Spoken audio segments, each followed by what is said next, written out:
सर्वांना शुभ सकाळ. ज्यांच्या विचारांनी संपूर्ण महाराष्ट्र घडला असे अखंड हिंदुस्थानाचे आराध्य दैवत छत्रपती शिवाजी महाराज. 32 वर्षाच्या वयामध्ये निधड्या छातीने मृत्यूशी झुंज देणारे छत्रपती संभाजी महाराज. ज्यांनी शिवरायांना घडवलं, वाढवलं आणि स्वराज्य निर्माण करण्याची प्रेरणा दिली अशा राजमाता, राष्ट्रमाता मासाहेब जिजाऊ. आणि ज्यांनी लिहिलेल्या संविधानावरती आजही संपूर्ण देशाची व्यवस्था चालते असे भारतीय राज्यघटनेचे जनक डॉक्टर बाबासाहेब आंबेडकर.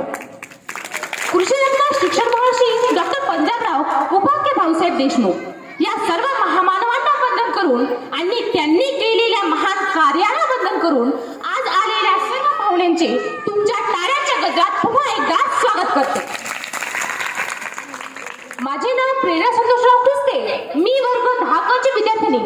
आज मी तुम्हाला डॉक्टर पंजाबराव उपाख्य भाऊसाहेब देशमुख यांच्या शैक्षणिक कार्याविषयी 2 शब्द सांगणार आहे. शिक्षण महर्षी डॉक्टर पंजाबराव उपाख्य भाऊसाहेब देशमुख यांनी प्राथमिक शिक्षण, विद्यापीठीय शिक्षण, स्त्री शिक्षण व प्रौढ शिक्षण यांबाबत निरनिराळ्या प्रसंगी विचार व्यक्त केले आहेत. या विचारांचे एकत्रीकरण म्हणजे भाऊसाहेबांचे शैक्षणिक तत्वज्ञान होय. पूर्व प्राथमिक शाळांसाठी जे भाऊसाहेबांनी केले त्या कार्याकडे पाहिल्यास शेतीला जीवन तसेच समाजाला शिक्षण हे विकासाचा आवश्यक होते. हा भाऊसाहेबांचा बीजमंत्र होता. शिक्षण हेच समाजाच्या उन्नतीचे महाद्वार, पण ते अनेक अडचणींच्या महाशिलांनी रोधून टाकलेले. अशा स्थितीत या अविकसित समाजात शिक्षण प्रवृत्ती निर्माण करून शिक्षणाच्या सोयी उपलब्ध करणे हाच एक सर्वाधिक मूलभूत प्रश्न होता. शिक्षणाच्या सोयी उपलब्ध करणे हा प्रश्न सोडवण्यासाठी डॉक्टर पंजाबरावांना एकच मार्ग दिसत होता, ते म्हणजे सक्तीचे शिक्षण. पण ते समाजाला लादायचे तर त्यासाठी शिक्षणाच्या अनेक सोयी उपलब्ध करणे आत्याचे होते. हा प्रश्न वारेमाप खर्चाचा होता. सक्तीच्या प्राथमिक शिक्षणासाठी जिल्हा कौन्सिलचे उत्पन्न वाढवायचे तर कर आकारणीत वाढ करणे हाच एक मार्ग होता. कर आकारणीत विरोधकांचा सामना करून वाढ केली व जिल्हा कौन्सिलच्या अर्थकोशात 411 लाख रुपयांचे सरोवर बनले. या नव्या बळातून प्राथमिक शिक्षणाची 100 केंद्रे उघडली व त्यांच्या कक्षेतील 11 वर्षाखालील मुलामुलींना शिक्षण अनिवार्य झाले. न शिकवणाऱ्या पालकास दंड व शिकणाऱ्या मुलांना बहुपरीचे सहाय्य. कणाकणाने ज्योत जळाली उजत तेजोधन, जगात दयाशील ते पण झिजले हे चंदन. चंदन जसे स्वतः झिजून दुसऱ्यांना सुगंध देतात तसेच भाऊसाहेबांनी स्वतःच्या जीवाचा आटापाटा करून गोरगरिबांना शिक्षणाच्या अनेक सोयी उपलब्ध करून दिल्या. मोडकळीस आलेल्या इतर शाळांच्या इमारतींनाही नवे तेज चढले. खेड्यांमध्ये नव्या शाळा उघडल्या गेल्या.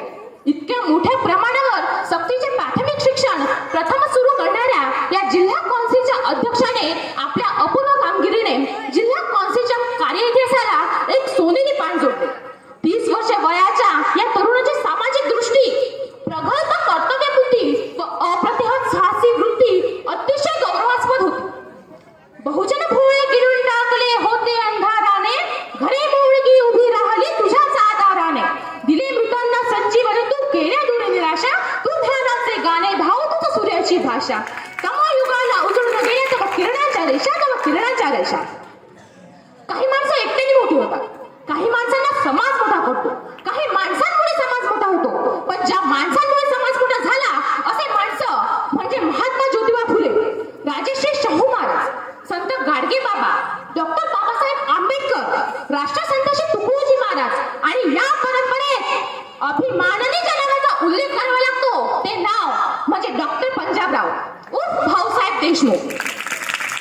सक्तीच्या शिक्षणाबरोबरच त्यांनी इतर शैक्षणिक सुधारणांकडेही लक्ष पुरवले. हिंदू हायस्कूलच्या स्कूल कमिटीवर भाऊसाहेबांची निवड झाल्याने माध्यमिक शिक्षणापर्यंतचे क्षेत्र त्यांना मोकळे झाले होते.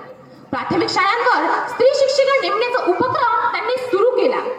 हिंदू मिडल स्कूलच्या प्रश्नपत्रिका सर्वत्र एकच असण्यात असाही प्रयत्न त्यांनी केला. अपयश पडलं पत्रात तरी जे मुळीच नाही खचले, जिद्द आणि आत्मविश्वासाने त्यांनीच नवे इतिहास रचले, त्यांनीच नवे इतिहास रचले. कीर्ती वाचनालय, बोर्डाचे दवाखाने यांची योजना करून ती कार्यान्वित केली. खेड्यांमध्ये शिक्षण शाळांच्या उद्घाटनात जाऊन करवाढीबाबत ग्रामीणांची क्षमायाचना करीत त्यांना शिक्षणाचे महत्त्व पटवून दिले. व ज्यांना शाळेचे मुख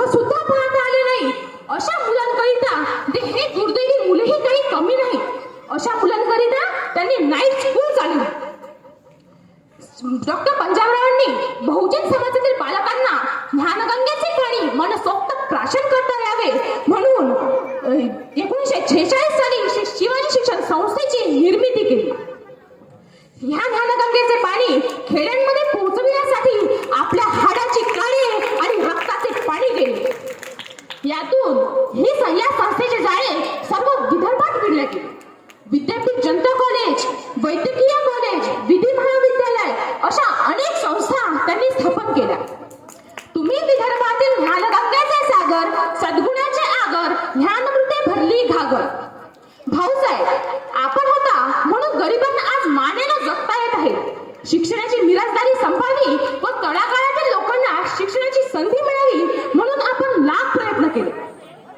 शिक्षण घेताना कोणत्या अडचणी येतात याची जाणीव तुम्हाला स्वानुभवावरून होती. कोण कसं वागतं, कोण कोणाला कसं डावलतो हेही तुम्हाला माहित होतं. म्हणून स्वयंप्रेरणेने शिक्षणाच्या क्षेत्रात प्रचंड कार्य करीत राहिलात. एवढेच नव्हे तर चांगल्या शिक्षण संस्थांनी